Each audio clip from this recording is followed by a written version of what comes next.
Hello बच्चों, कैसे हो आप लोग। तो आज हम सीखेंगे बच्चों काउंटिंग 1 से लेकर 15 तक काउंटिंग सीखेंगे बच्चों। और कलर्स नेम जानेंगे बच्चों। पहले जानते हैं बच्चों कलर्स नेम। ये कलर कौन सा बच्चों? Orange colour, pink colour, yellow colour, black colour.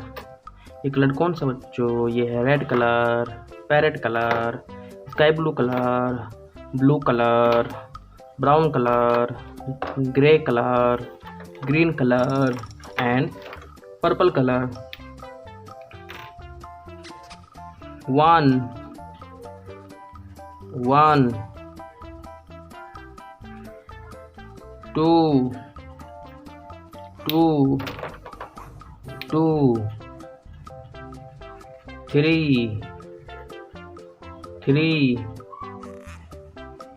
4 4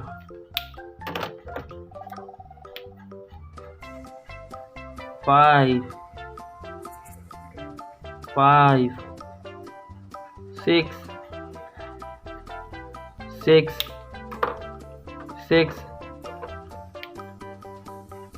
7 7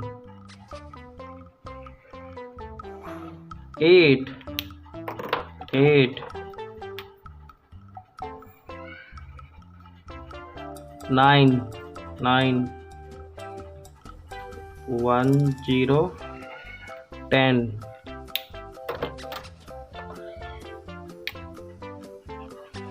1 1 11 1 2 12 1 2 12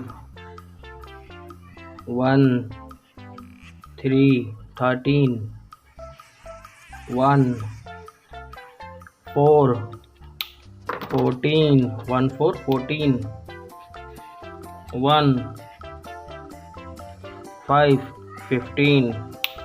फिर से देख लेते बच्चों। 1 2 3 4 5 6 7 8 9 10 1 1 11 1 2 12 1 2 3 1 4 14 1 5 15।